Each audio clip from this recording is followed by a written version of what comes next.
What is going on, everybody, and welcome back to another Yugioh Sevens video. About a week ago, I made a video where I gave my theory that the Millennium items could potentially be in Yugioh Sevens, and that I believe that Mr. Gohan, the main antagonist of Yu-Gi-Oh! Seasons 7 Season 1, would be Yugi Moto, the king of games himself. And by over the last week, known to be my most popular video out there. Some might disagree if you look at my channel and you see that some others have been viewed higher in the view counts, but that video has over more than 10 likes, which isn't really that massive when you look at other big channels, but for me, that is, I am so surprised that it hit that much. And I want to just give this, before we start, to thank you guys so much for the support of that video. I cannot ask for anything else than that. You guys' love support for that series. And it made me just want to keep doing this. This was so fun doing that last video that I decided to go back into it. Now, this one is going to be a little bit more far-fetched than the last one, because this one I don't have as much concrete evidence to, but I decided to give it a theory because of 7. Because this is where a lot of these last two theories were going to, was because of the number 7 and kind of whole theme with 6 and 7s in this. So that's where this theory went into. But today's theory is going to be my thoughts on if the 7 Barian Emperors from Yugioh Saxo coming to this show, and maybe there is some descendants from it, from the Barian world. And I'll kind of talk about this to make it a little bit more sense in the video. So without further ado, let's get into this. I hope you guys enjoy, and let's get into the theory of the 7 Barian Emperors in Yugioh Sevens and potentially their descendants. So before we get into explanation of my thoughts on this kind of a theory, let me quickly explain who are the 7 Barian Emperors for people that may not have watched Yu-Gi-Oh! Sexal back then, and they're just new into the Yu-Gi-Oh! Sevens. The 7 Barian Emperors were basically 7 rulers from the Barian world in the Yu-Gi-Oh! Zexal anime. They appeared in Season 3 with Nash, or Shark, that we learn later in that season, which was considered to be a rival and a friend of Yuma, the main protagonist in Yu-Gi-Oh! Zexal, and along with his sister and friends from the past, because these Barians were past living beings that were manipulated by Don Thousand and was eventually killed in their past lives, and then were sent up to Barian world, and because they were controlled over over 100 numbers, they got controlled, and they ended up going into Barian world with these numbers and basically becoming the rulers of the Barian world. But another thing, and this we'll get into it a little bit later, the people that were in their past, you see this more with Shark's past, the people that got killed, that was his friends, and it was in the army that he was, because he was in a war with Vector, which was another Barian that everyone that watched Yu-Gi-Oh! Zexal well knows very well. Probably one of the most sadistic films we ever had in the Yu-Gi-Oh! Franchise, which I love Vector a lot. I'm just going to say that real quick. But he was in a war with this, and all of his people got killed. Even his sister got killed a little later on due to a big splash, basically centered through this whirlpool, basically killing her. And then you got the Barians. Now, I want to quickly mention this. Let's get this out of the way.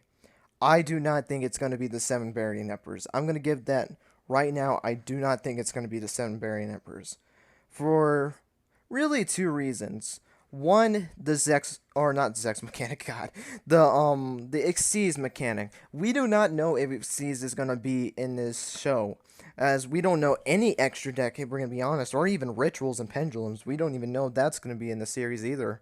So saying that the Barians are gonna be in it, that means they would have to find a way to make their decks without having to use the over 100 numbers, because you'll see later on they use a lot of their over 100 numbers, and mostly their Chaos Xyz forms, as they used up Rank Up Magic the 7th one, and that's basically how they got their Chaos Xyz number monsters out into the field, and that was basically what they dueled with the entire time. So if you don't implement Xyz in there, which maybe I'll give my thoughts on that on a different video, but that is something that they would have to do something completely new, and I don't see them doing it. The second reason is I think they're going to be done with the seven. If you remember at the end of Zexal, basically Yuma was granted the power of the Numeron code, which was a thing they were hunting for in season 3 that was created by number 100, Numeron Dragon. And basically, it gives them infinite power. And basically, Yuma uses the Numeron code to basically bring back the Barians, because you can probably tell. I'm not going to spoil it just in case you guys have never watched Zexal, which go watch Zexal. I enjoyed Zexal a lot, so I would go and recommend it and check it out. But basically, Yuma creates these seven Barian leaders as humans, and now they go to the same school as Yuma, and basically they live happily ever after, I guess, if you want to put it in that terms. So I think they're not going to be Barians anymore. I don't think they are Barians anymore after what happened, and I think they would probably want to keep that idea to people, especially that for people that watch Zexal, because you throw Marin back in there, Derbe, Alito, you throw those guys back in there as Barians, it just wouldn't make any sense, and it would give you the question, how did they get back into the Barian forms, unless Dawn Thousand recaptured them again, which I think Dawn Thousand might be gone forever, but I'll talk about them later on in the video, but I don't see them being in there, and actually there is a third reason. I well, this is going to be more towards the other six, not Nash. I will say that. I think those six might be dead. I really do think so. And I'll kind of give a little bit of thoughts on that with the Descendants one I'm going to be talking about, but there's a theory in that can still make it work. So let's get into the Descendants of the Barian world. So the Descendants of Barian World. Let me kind of explain this a little bit. We know that there are people from the Barian world. We see it when Nash was basically standing on the pillar and basically taking role as the leader of the Barian Emperors. As you see him throw his like pendant into the abyss. Well, at least if you watch the sub, he does that. He throws this thing in there, basically saying that he's now a full-on Barian and that he was gonna do his duties as the leader. So we know that there's people in the Barian world, and I think this Descendants kind of deal could potentially work. Another thing that I didn't mention before is that if they brought the Seven Barian Emperors back, I think they would have to be involved in Goha Corporation unless they're way lower ranked for sin. I don't see them taking too kindly to that. You would think Nash would be Mr. Goha, and then the other six were these top of hexagons people. But we've been already introduced to one of the characters, Mimi, and there's just no way that these six Barian Emperors would not be at the top of hexagon unless there's higher than top of hexagon that we have not figured out. But even the wiki said that they're going to be top executives of Gohan. They're basically the ones below Mr. Gohan. So I cannot see them being in there. But like I mentioned before, the six of them, like Derbe, Mirag, Alito, Mizael, like all those Vector, all those characters, I think could potentially be dead. And then these Descendants that I'm talking about, each come from a past. Now, I know that sounds really, really weird, and I'm saying that Mimi could be a Barian. But, honestly, there is a chance, and let me explain why. We know that Mimi is 30 years old, alright? That really weirded me out at first, because she basically is able to infiltrate 7th grade elementary school completely fine. She can pose as an 11-year-old. So, all that information, here's where I pose a theory that might sound really, really bizarre, but when you kind of put it together, I guess you can say it makes some decent sense. I have no idea, but let me kind of explain to it. I'm gonna give one example into this, and we're gonna go to Mizael's past, or Mizar, or whatever you want to call him. In his past, we know that his whole village was burned down, people were killed, his parents were killed, unless you watch the dubbed, and his parents got kidnapped, and basically he goes and he basically leaves the village. He's basically the only survivor before he meets the dragon that the people were killing, as he then stays with the dragon and then eventually gets killed. What I believe in this is that Mimi, or the Barian Mimi, was one of the people that was in that village that got burned down. I believe she was 11 years old when she was in that village, and she basically died in there and then went straight to Barian World. I think that's a case that happened, and maybe that's why she follows Nash, is because of the fact that Misael really trusts Nash. So I think that she can trust Nash because Misael trusts her. Maybe it was a childhood friend or something like that. You can say that as well. And after what happened to Misael, saying that he did pass on to the afterlife, maybe wanted to be the second right hand man to Nash because Misael was a friend to him. She wants to be part of what Misael was, and that's why she was able to become back into the human world. Maybe her goal in the Barian world, because she knew that the seven of them left, they basically basically the people up there had to go back to the real world to try to convince them to be Barians again. I see that happening. Maybe Don Dowson reappears, possesses one of them, and for this instance, we could say Mimi. She goes back down to the real world. She basically gives Nash back the memories of being a Barian. Let him know that he was a Barian and he still is a Barian. And maybe Don Dowson takes over Nash or Shark. We'll call him Shark from now on. He takes over Sharks and basically becomes his ruler again. Now, as far fetched as that seems, there was a plot line, and this was something I recently found out while doing a little bit of research for this.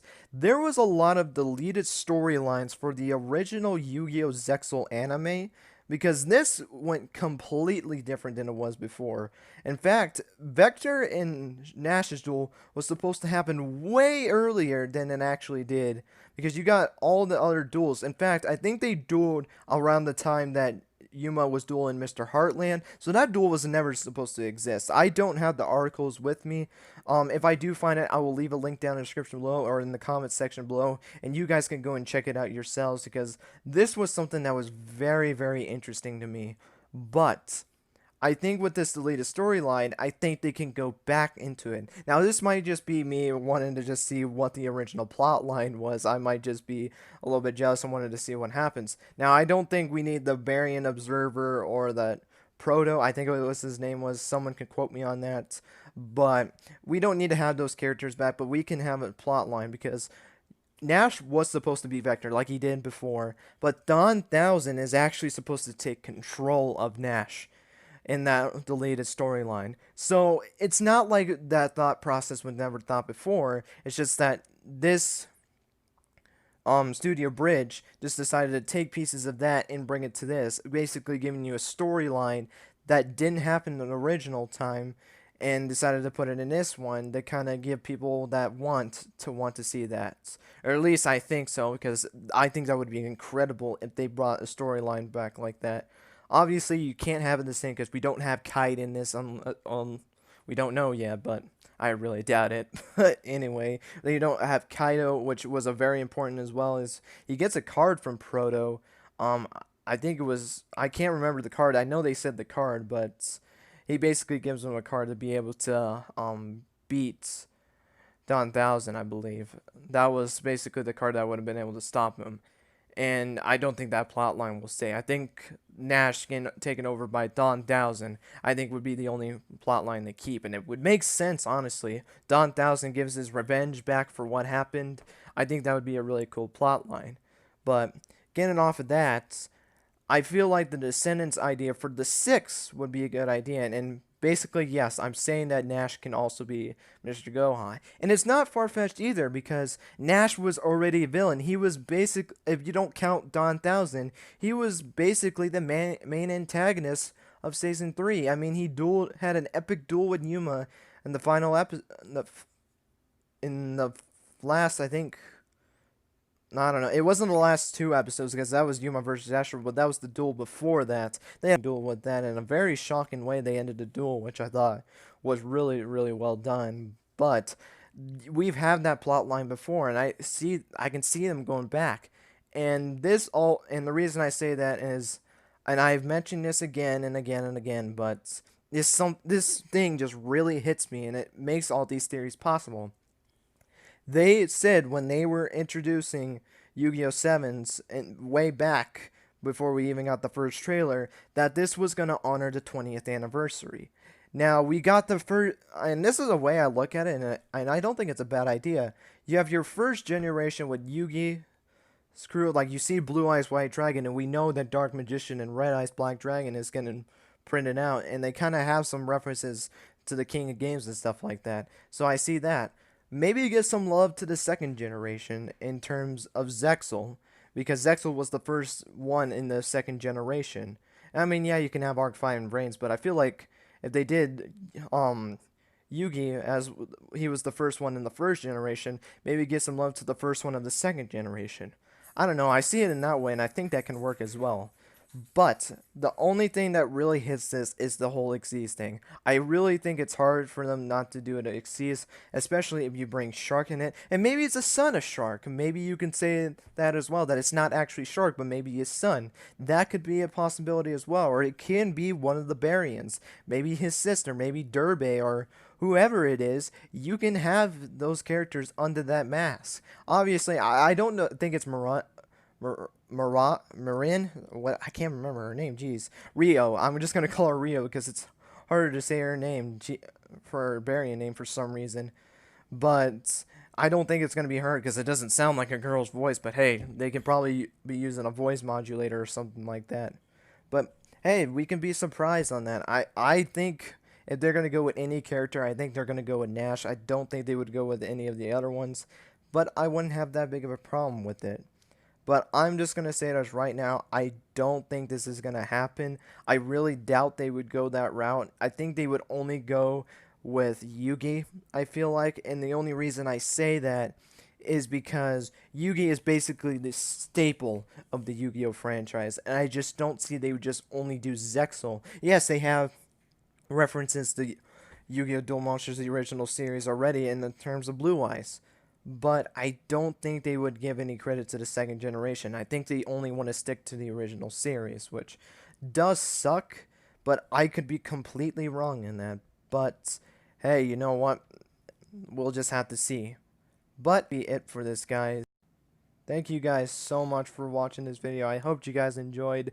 This one was a little bit more bizarre than the first one. I think this one was more out there than the Yugi one, even though that one was pretty out there. Again, I don't think they're going to really do this plot line, but I would not be mad at all if they did this. I think this would be a really cool idea, a really cool way to kind of give some love to the second generation of Yu-Gi-Oh! Because I feel like the last 20 years have only been stapling to the original series. I mean, the 3 movies that we got all have Yugi in it, so I don't see them not doing something special without Yugi in it. I doubt they will do that. But with the new studio, I think they won't care about that as much.